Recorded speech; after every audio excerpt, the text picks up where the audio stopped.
Hey, hey, hey, hey, hey, hey, hey, hey.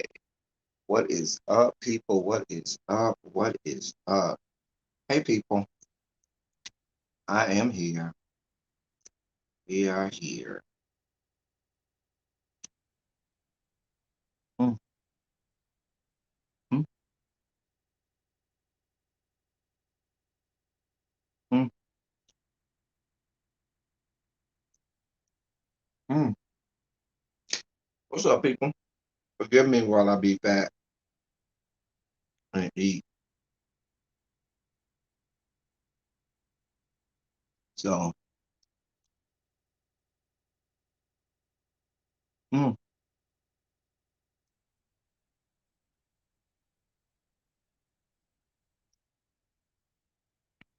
Hey, Nappy Child. Hey, Naries. Hey, Carolyn.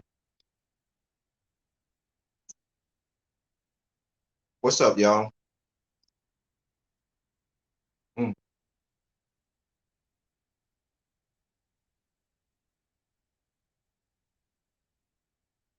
Shondo's across the room. Shondo's in the building. So let's talk about the news that we all just got 2 days ago about the great Michael Kenneth Williams, born in 1966, died in 19 I'm sorry, in 2021. Um and just celebrate the greatness that was this actor.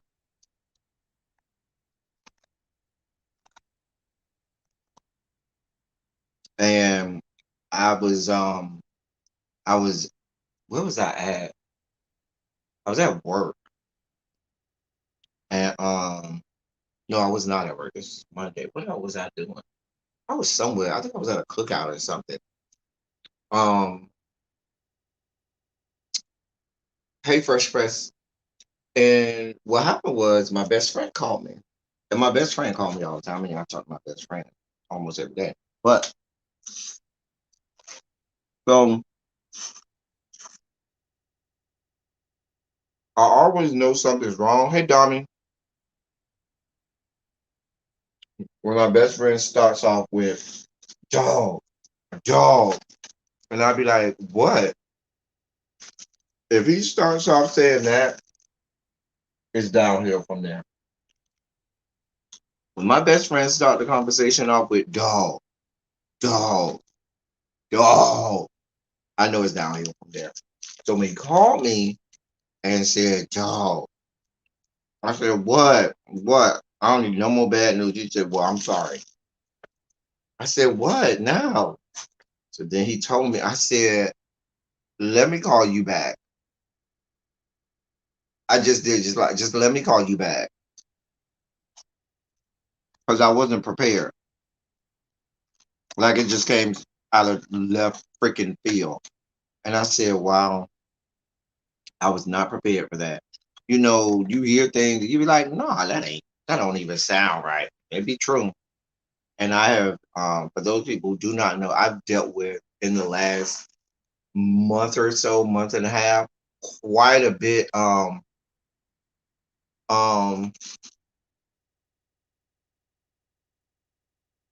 death in the last month and a half. I've dealt with quite a bit of death.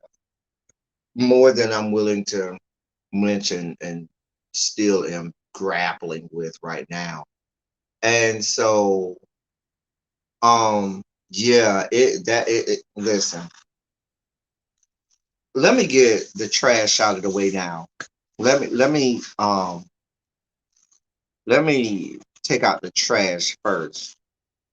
For all of these people, the 50 cents of the world, and these other people that have horrible things to say in the demise of someone, there's a special place in hell for people like that. I cannot, in good faith, see, the good Lord always prepares me. Okay, God always sets me up to do the right thing.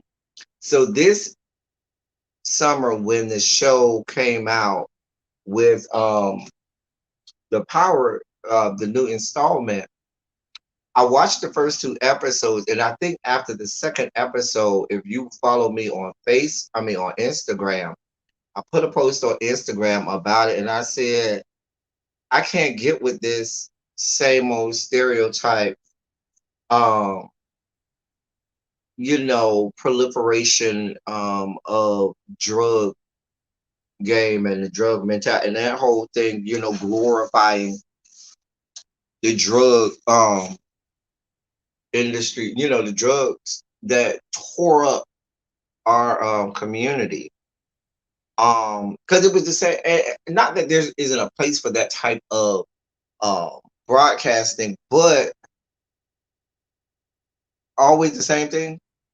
Like, and so, and even with that, it wasn't even like it was, if you're going to tell the story, it shouldn't be so cliche and so stereotypical that I know everything that's going to happen. So I said, yeah, I don't know if I'm going to watch it. So after about the second episode, I don't think I've seen any episodes after episode two. And me and Really B talked a long time about it. And now I see why God was preparing me, because he knew there's no way. Also, if you follow my channel, if y'all notice, I only did one review for For Life, which was another show that 50 Cent was spearheading. The show For Life, which I really enjoyed season one. Season two came, and I watched the first episode, and something didn't quite sit well with me. And I was like, and I didn't, and the reviews, the numbers weren't that good on it. So I was like, man, eh. So I was still, I didn't even do that. Hey, J Dunn, hey, Bobo. And so I said that to say this: God was setting me up to let me know that you don't need to support this clown. And I'm going to say this to people: I don't see how people support or put money in the coffers of someone who's such a despicable and horrible human being like that young man. Like, you have to have to relish in the death and demise of anyone, even if they're a horrible person, because there are some horrible people that die as well. When the horrible people die, you know what I do? I'm gonna just be quiet. I ain't got nothing good to say about them. Their family, friends, loved ones are grieving. I'm gonna just let it be. I ain't got nothing good to say, so I'm gonna let y'all have that. Y'all go over there. Don't ask me nothing now, but I ain't got nothing good to say. I'm not volunteering nothing. But when you volunteer to relish in and make jokes of the demise of someone, regardless as to how they pass, that's horrible. That makes you a despicable and horrible human being. Like, there's a special place in the ninth level of hell for people like that. Like, I don't understand how anyone can be okay with supporting someone like him, like a 50 Cent. Like, I'm so glad that I'm no longer watching any of his shows, so as not to put money in his pocket. Because the more you put money in his pocket, the more he feels validated, and the more he's going to go around spewing, you know, venom all over the world. The more he's going to be on display. And people like that should be obviated from all of humanity. So I'm going to start off and get the trash out the way now. I think somebody said Jocelyn Hernandez, or somebody was saying something bad. I don't even have to go down the road of how horrible of an individual she is. Her, who she is, speaks for itself. So y'all don't have to worry about me watching shows that he's attached to. I don't want no part of it. I want no part of it. Period. And what you have to do to people like that is you have to take money out of their pocket. So if that means that no, we're not watching your shows anymore, no, we're not buying products that you are a part of anymore, then that's what we have to do. And that's all I'm going to say about the trash. Let me get to the celebration of a tremendous actor. Young, impressionable L. Teddy back in the day. Um, when The first role I remember him in is probably his most iconic role. I'll save that one for last. So I'm gonna save that for last. I'm gonna save that because I gotta spend some time breaking that down, why that role was so important. But the voice that he gave to you, all right, Dom, you know where to hit me up. Hit me up. You know how to reach me. The voice that he gave to people who's were voiceless. Even like Chalky White, his character Chalky White in Boardwalk Empire.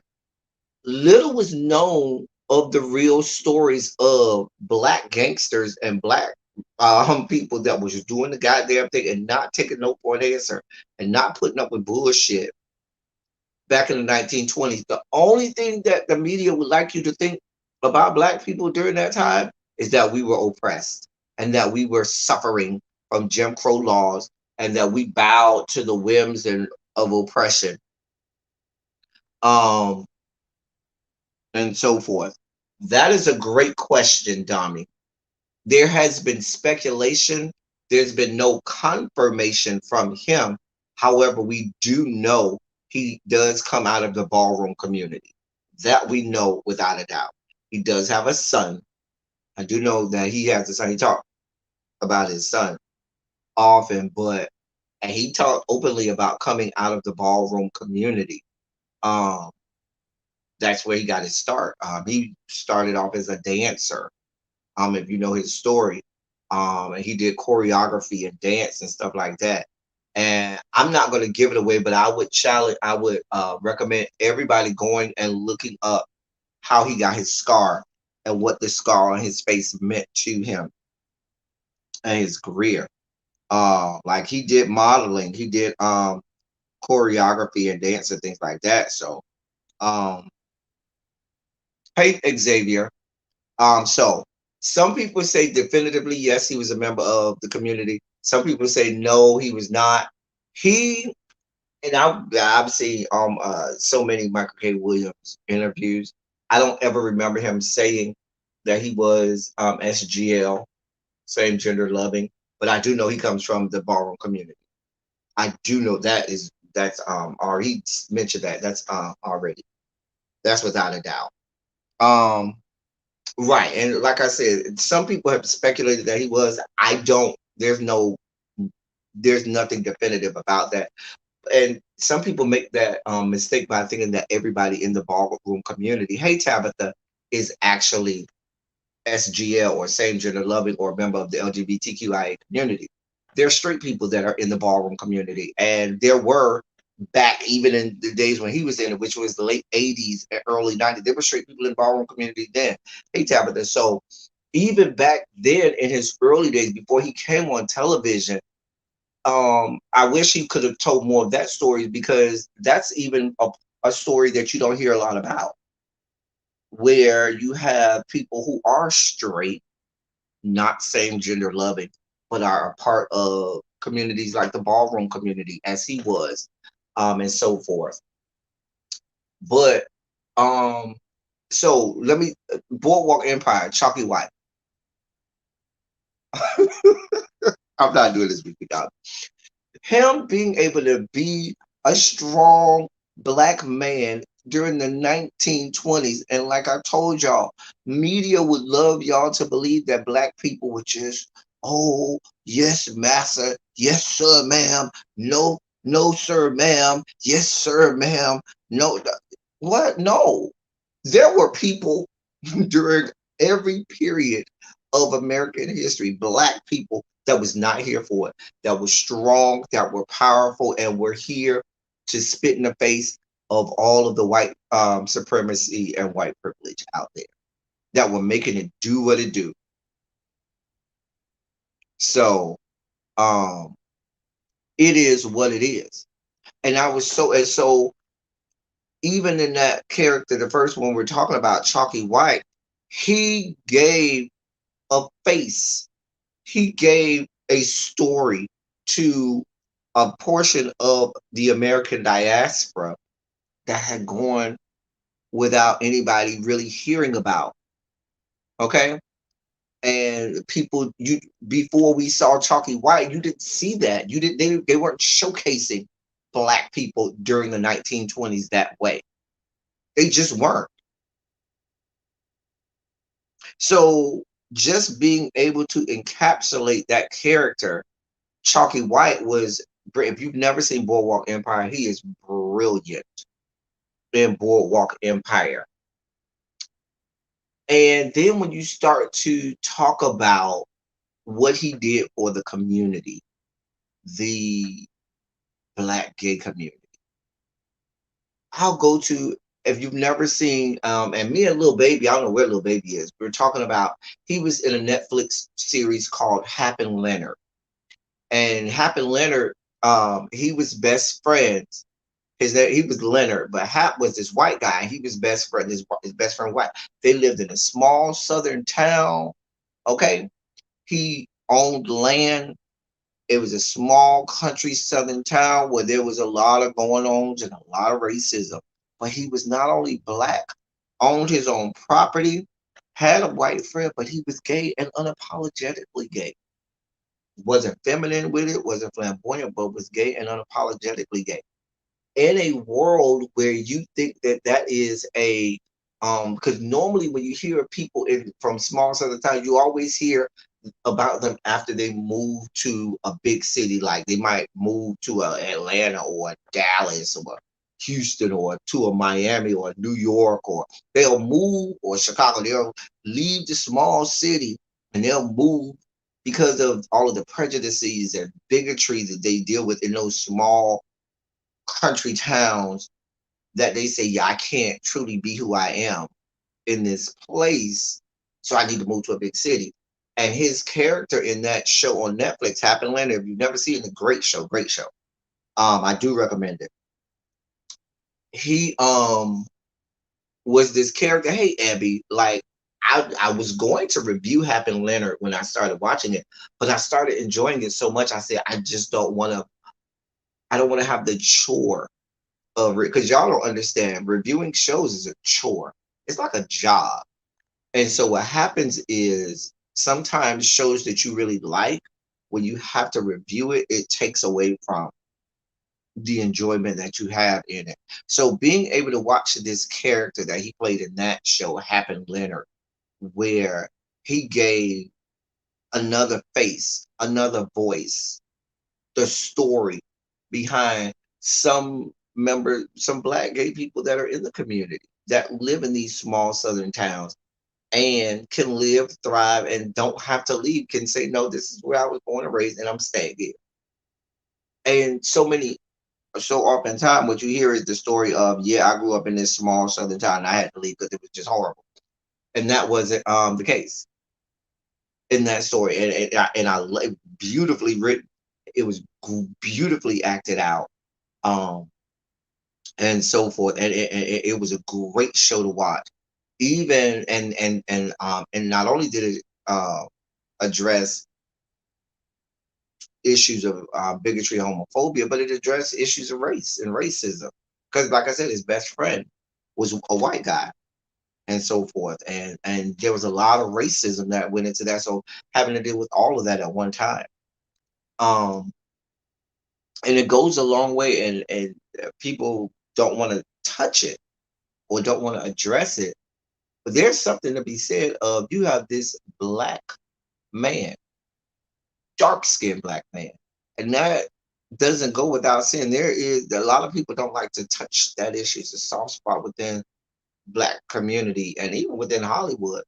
But that is the thing. Being not just a black man, but a dark skinned black man, and being able to constantly being these roles. And if you go to my Instagram, I put on my Instagram story yesterday a little short that he did, where he's talking to himself in different characters that he's portrayed, and he says to himself, "Am I being typecast?"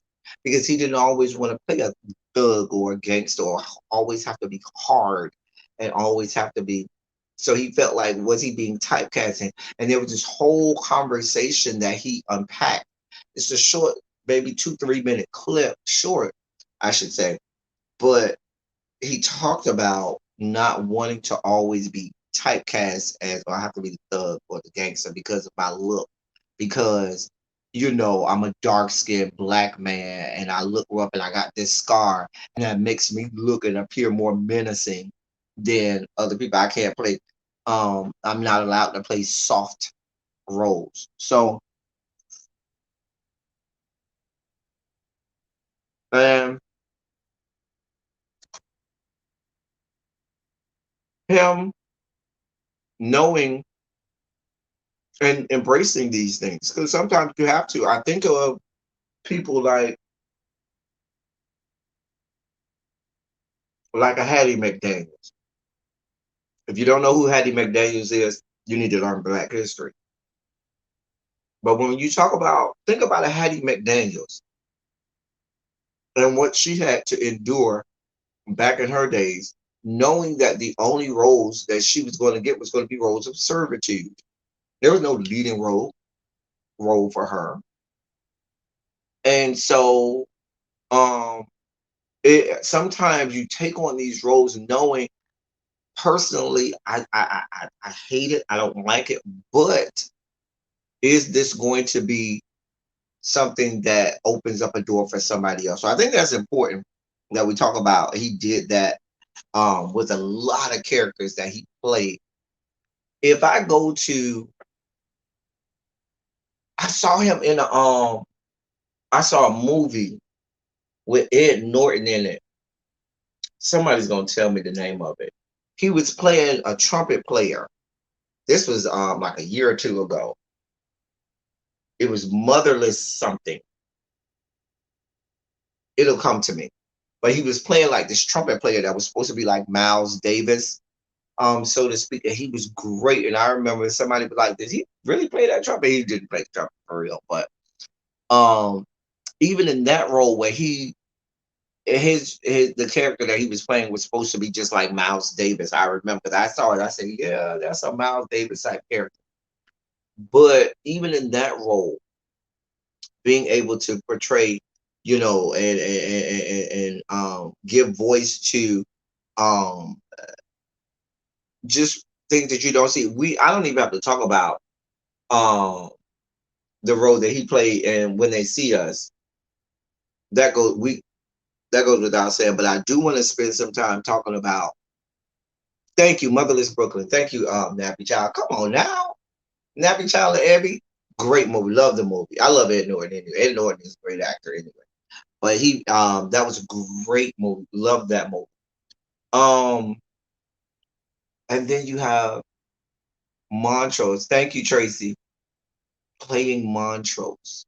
Let me tell you why Montrose's character is important.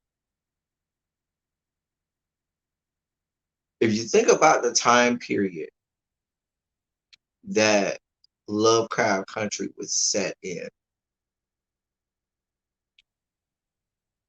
do you know how hard it was to be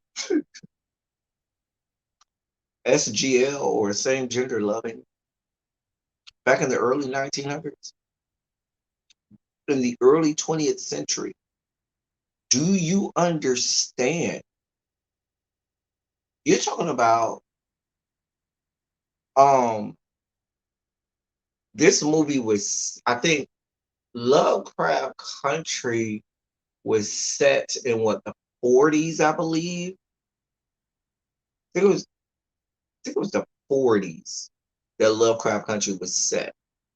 Um, if I'm not, no, I'm sorry.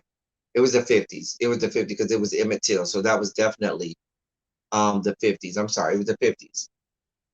Um, and hey Jay Parrish, think about how hard it was during that time, during the early 20th century, to be same gender loving. And the way he played that character, and everybody kind of hated Montrose at first, but as you begin to unpack Montrose, and as you began to unpack all that he had to endure. Remember when he told the story about being at church and they, uh, grabbing the pastor like out of the pulpit or whatever, and having the pastor, have all kinds of atrocities happen to him right out of the pulpit. Um, and how closeted he had to be, and how he was forced to be certain ways because, and even watching, when if my favorite episode we all know is episode 8. Episode 8, when they went back to Tulsa, and you had that was the Montrose episode, and you were brought back. Montrose was brought back real world with what he had to endure as a child.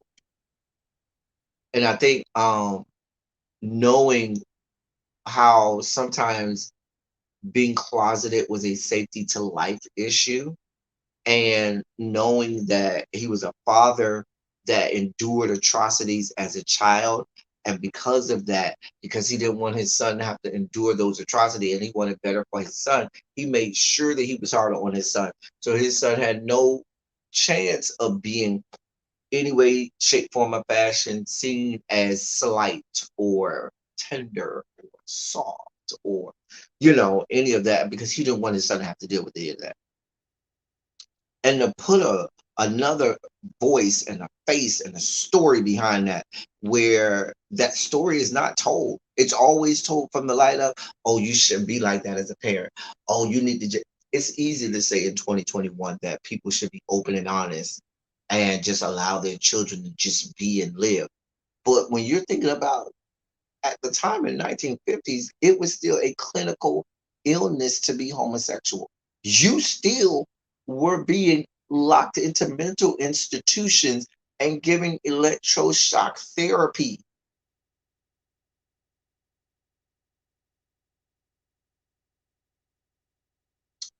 Right, Abby. There are him going through that list of names from people from Tulsa when most of America did not know those people's stories. Most of America had never heard of those people, did not know what those people dealt with. And him standing in front of that window, going through the list of names and telling the stories of these great Black people and how they stood until their last dying breath to keep what was rightfully theirs, and the atrocities that this country had because of it. There is no doubt that there's very few individuals that I can think that has been more important to the Black gay community in television, movies, or in cinema than Michael K. Williams. Him and what he did, and I'm not, whether or not he was or was not gay, there's no any information or any validation to him being gay. But just because of his willingness and openness as a Black man, hey Jason, to play these characters and play these roles and embrace it, because let's be clear, any actor will tell you, in order to truly embody a role, you have to become that person. Um, Michael K. Williams talked about, and we'll get to that in The Wire, how a lot of times when he would play characters, sometimes even for him the lines would get blurred because you so great actors and actresses embody that role. They literally become that character, where that has to become a part of who they are, so that when they are portraying that role, it becomes as if that's all you see. That's all you. They are that person. That's all. You don't see the actor. You see that person. Um. So we'll get to The Wire. We'll get there in a second, Tracy. But Montrose, listen, I think I cried most of that episode of Lovecraft Country. I cried and I cried. And I was episode 8 or 9. I think it was episode 8. I think it was episode 8. Maybe it was 9. I know there were 10 episodes. Y'all will tell me which episode it was. But the episode where they went back to Tulsa, I cried. I boo cried. When you watched his dad whipping him and you watched his little boyfriend or whatever get shot, I, took me all the way out. Took me all the way out. I was I was bull crying. Snot bubbles coming out my face. Oh my God, I was snot bubbles coming out of my face.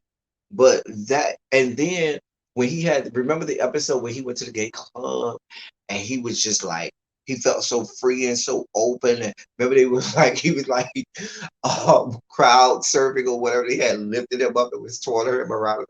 And just him being so open and having that world open up to him.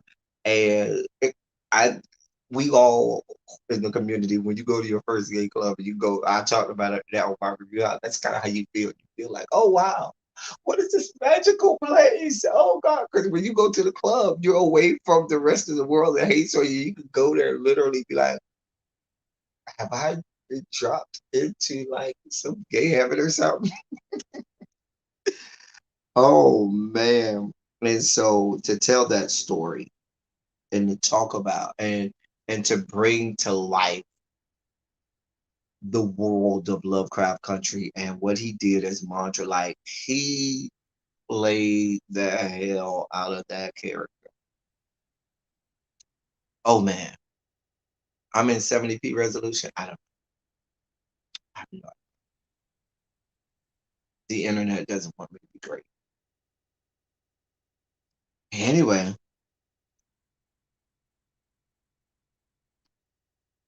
and finally,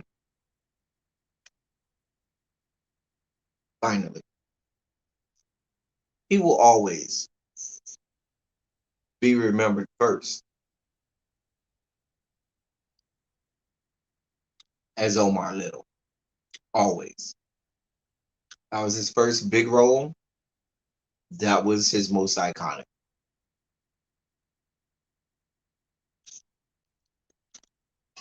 The Wire started in 2002. The Wire came out in 2002.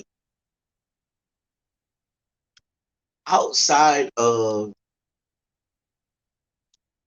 some of the, I won't call it garbage because I liked Oz, but some of the, and you can't even call these people gay. They were just getting a nut in, banging each other in Oz.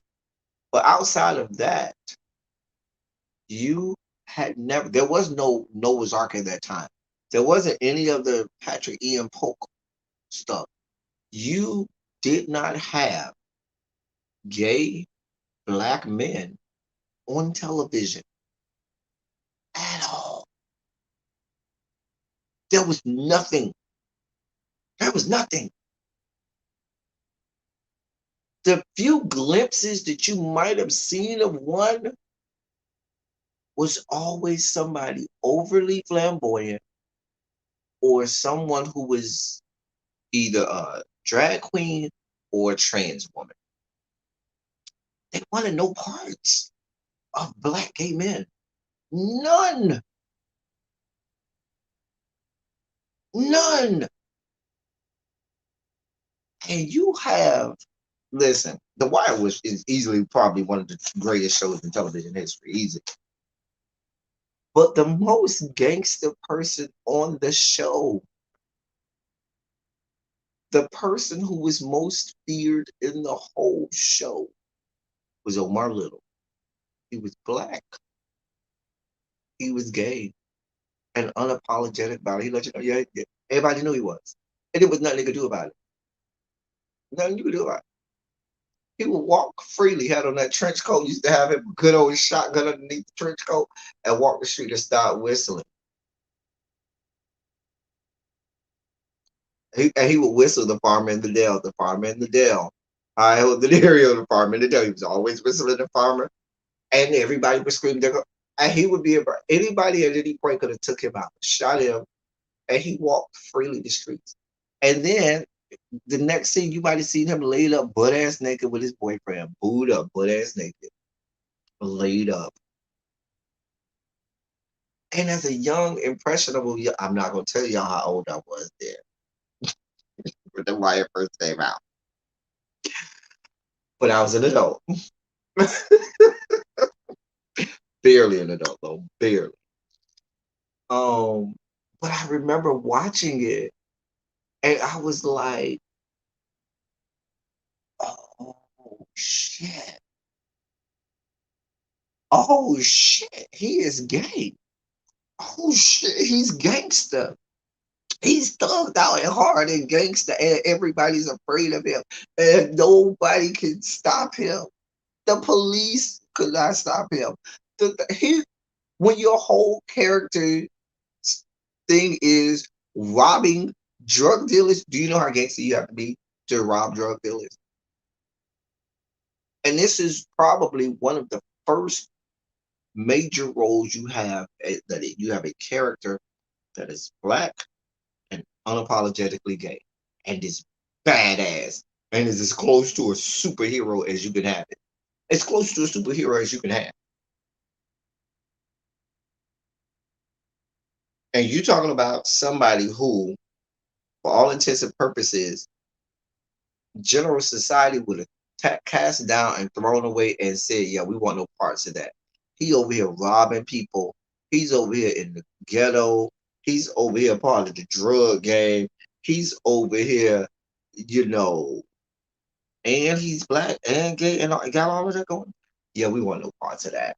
There's no way that should be on our television screens, but it was, and he bodied that role.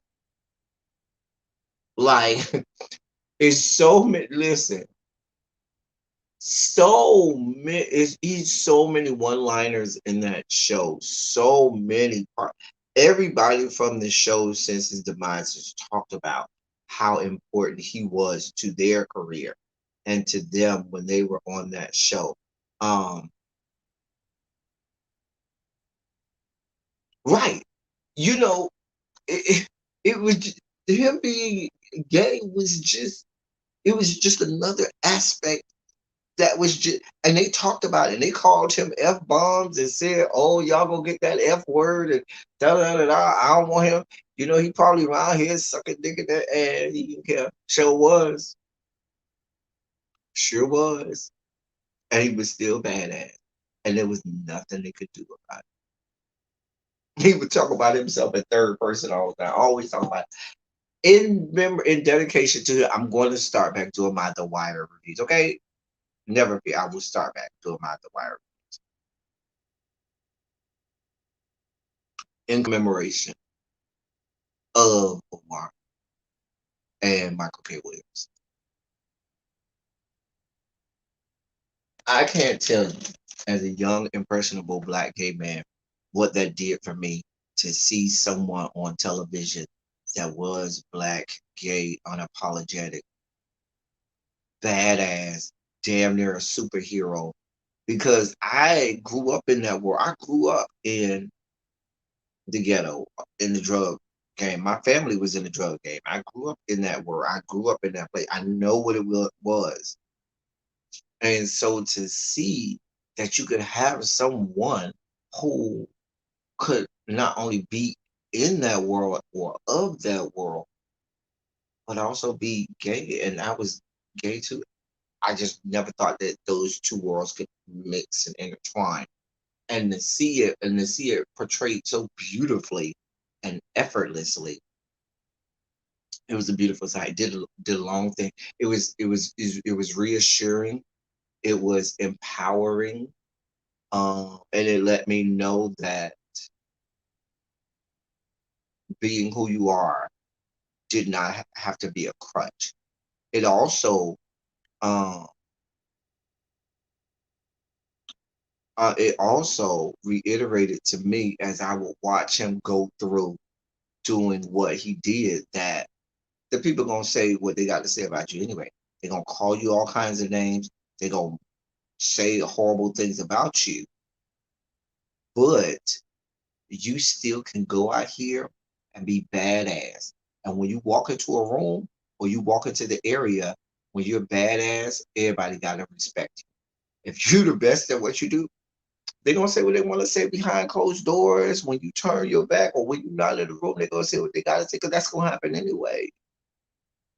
But when you walk in the building, everything stops and everything moves and everything can and will respect who you are. And it was so empowering for me because it helped shape me and my thinking of, yeah, you can navigate this whole thing. You can be unapologetically who you are. That was so important for me to see that character and to see that role portrayed and to see that, it's possible. You can do this. You can thrive. You can excel. You can achieve and all of those things.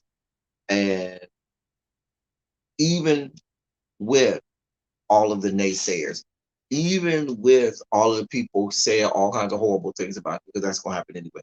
It was so empowering to me. It came at a time when I really needed to see something like that because there was nothing out there for me, and a lot of the younger members of the community, they take for granted that um, we are on television more than we were.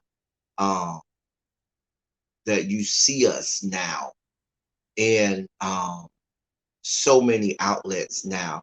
But you're talking, The Wire was about almost 20 years ago now.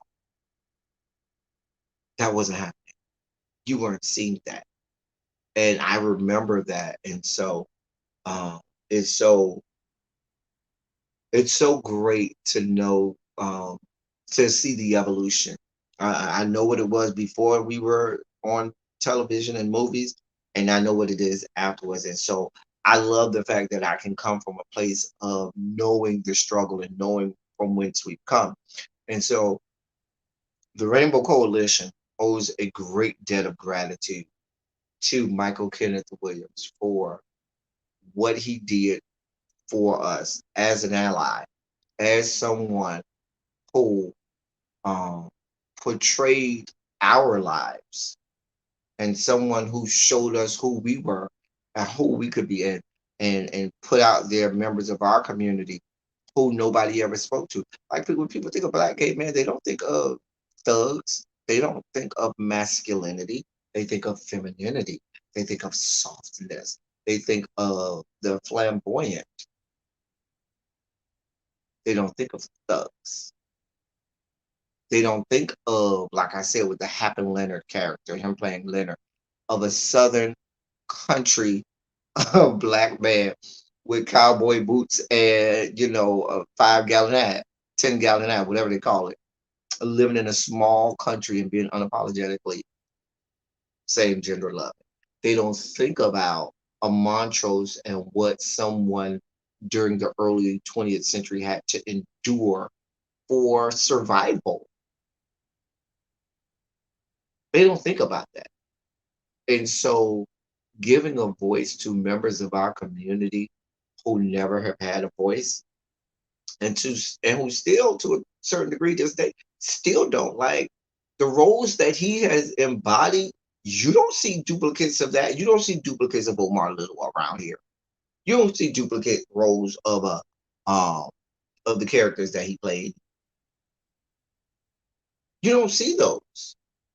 So when you are the first and in some cases only one to portray those roles, you become the blueprint. Hmm. And how powerful is that?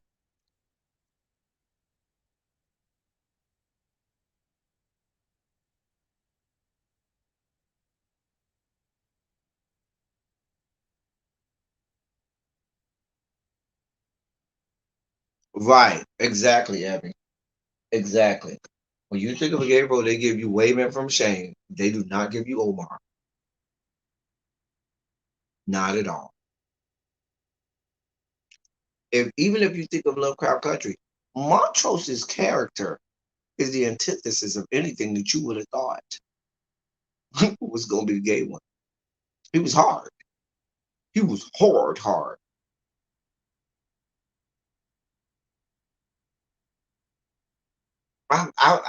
The one, and that's my only issue with The Wire. That is my one criticism of The Wire. The demise of how they got rid of Omar. How Omar died. I would never forgive them for that. Ever forgive them with um, how they got rid of Omar. For those people who have not seen it, I won't ruin it for you, but I would never forgive them for that. Oh, I was so mad with them. Oh, I remember watching it, and I was so angry. I was so angry. I was incensed. I said I'm not watching it, but it was at the end of the last season, so it was like there were like two more episodes left before the show was over. I was so upset, so upset. No, it was only 5 seasons. Five.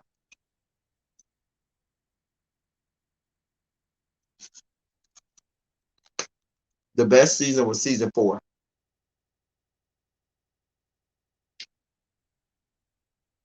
Not even close.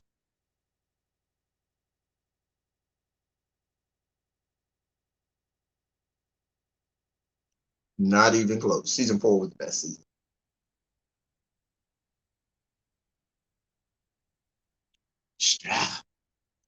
Anyway, but I wanted to come on and pay homage to the legend that is Michael Kenneth Williams and his importance to me, to my community, uh, to the Black community, and the roles that he portrayed, and what he meant to the acting community. I mean, it's hard out there for I saw a interview with a couple actors, and some of which were like Mark Kenneth Williams. They were dark skinned Black actors, and they talked about the difficulty in landing roles being that dark as an actor, and some of the challenges that they faced um, landing roles, and what happens. And they even mentioned Michael Kenneth Williams in the interview, and they talked about what happens is they only have like two or three that they want to keep rotating through, and they'll let nobody else get any part. And they have it's hard. And one guy was like, even if I was just a little bit brown skinned and not quite as dark as I am, I might get more roles. And I was like, wow, yeah. So yes, that was the greatness that is Michael K. Williams. If y'all want, I will end this live and come back on and do another live where we can talk about other stuff. But I want to keep this to just being a memoriam to the greatness that is that actor. Definitely on my Mount Rushmore of actors and their influence in the Black faith community, without a doubt. I'm not doing this without me. Put a 27 in the chat if y'all do want me to do that extra live, or if we're good just with this one. Because I'll end that and come right back.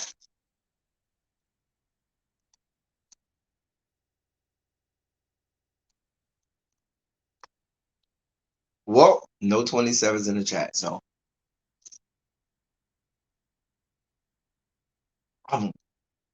damn it. I spoke too soon. Damn it.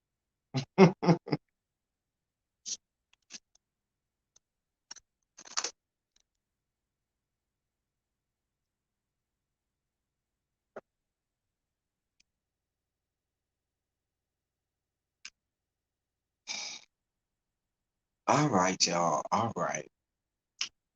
Give me a moment. I'll be right back. We're going to end this once again. Rest in peace to the greatness that is Michael K. Williams. The legend that is Michael K. Williams will live on in his work through his family, his son, his family and loved ones. Um, and we'll always have his work to uh, remember him by. So, rest in power. Until we see you again, sir.